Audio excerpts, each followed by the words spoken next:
After returning from the alms-giving ceremony shown in part 1, I had another delightful breakfast made with homegrown ingredients on the banks of the Mekong River. Hi, สบายดี I'm Ning on the Mekong Resort. I'm the manager here. The resort manager, Ni, arranged a private tour of local points of interest for me. My name is Voan. I met up with the guide, Voan, and climbed aboard the SUV for my tour.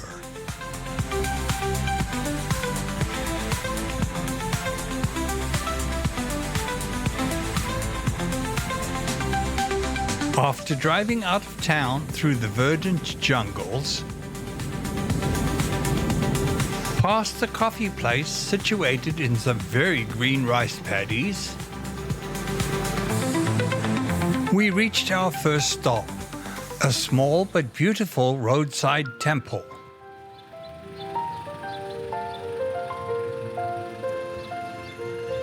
With its many highly decorated gold-painted towers,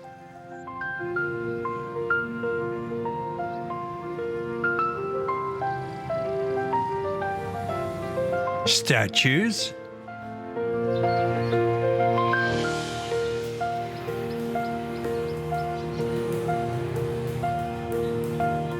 Buddha,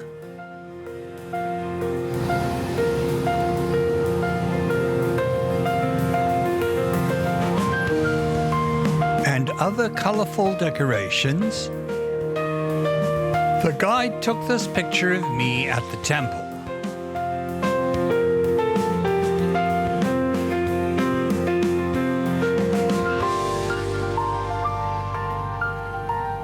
We got back on the road and headed towards the KuangXi Waterfalls,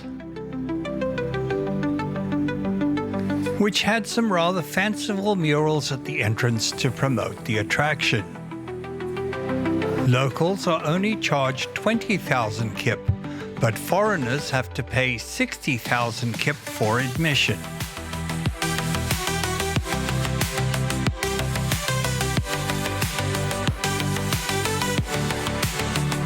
Once we were inside, we were taken by electric golf carts to a market area that offered clothes and food and drinks. Then I walked through the dappled shade of the rainforest, past babbling brooks, to a Bears of the World display, which had scale models of various types of bears.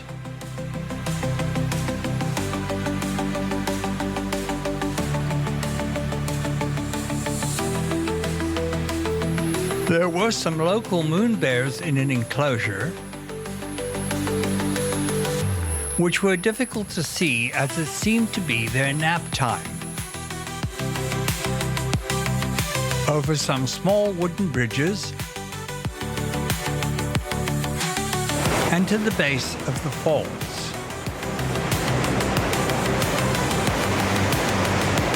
It was just after the rainy season, so the falls were in flood mode with millions of tons of water flowing over them.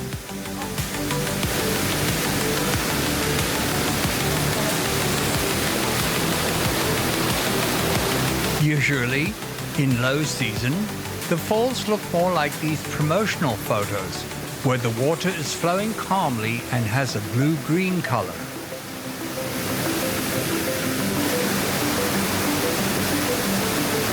Rather than one giant waterfall, the falls are a series of smaller cascades.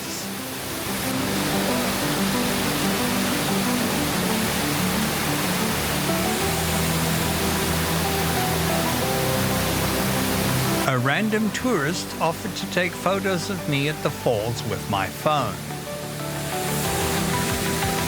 I walked up the muddy trail to see some of the higher cascades.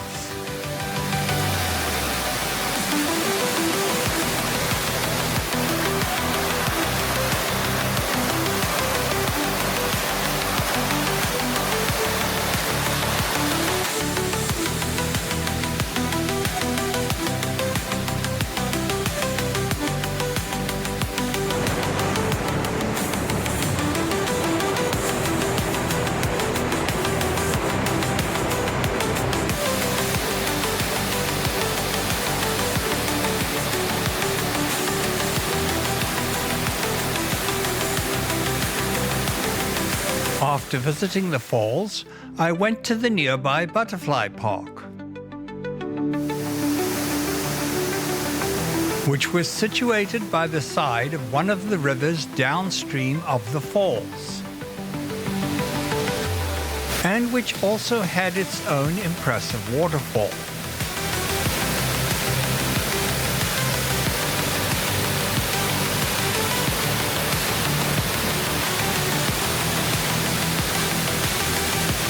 The butterfly park was interesting, but it's always difficult to capture good images of the butterflies.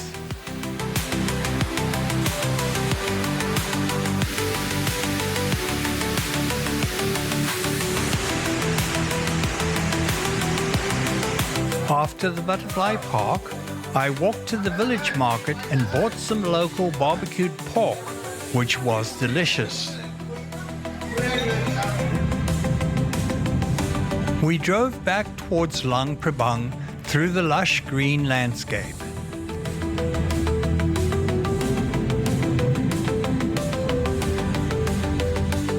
Then stopped at the Luang Prabang Elephant Camp. Admission was free, but one was encouraged to purchase a 100,000 kip basket of chopped fruits and vegetables to feed to the elephants.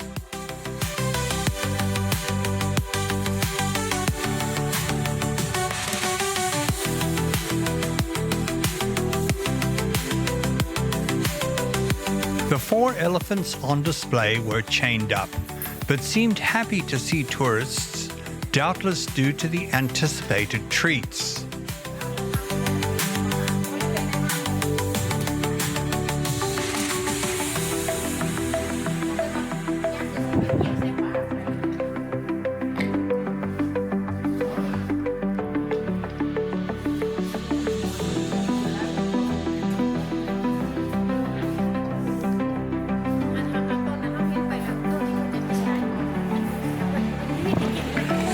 One of them appears to have had some training, as it would strike a pose, lifting its trunk, and wait for one to put the snack in its mouth.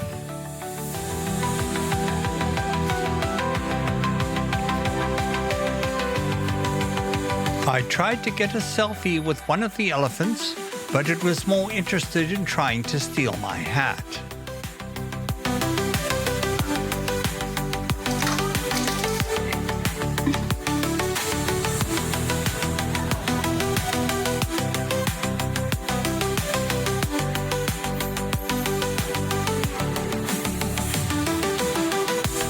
After visiting the elephants,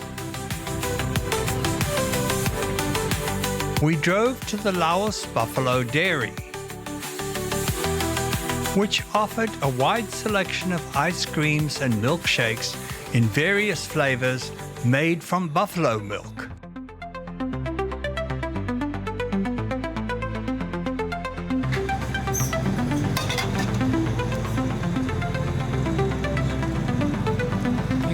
For 50,000 kip per scoop.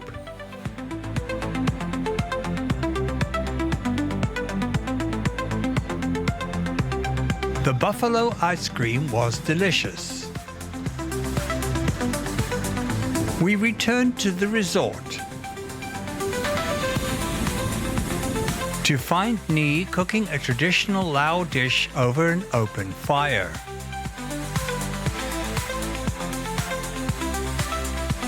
Another stunning sunset before our supper.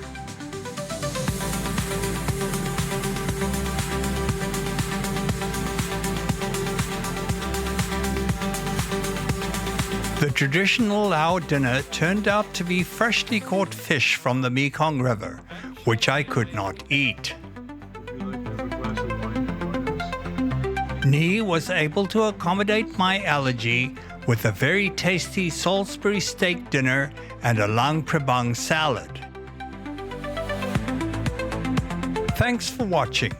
Please like, subscribe, and share.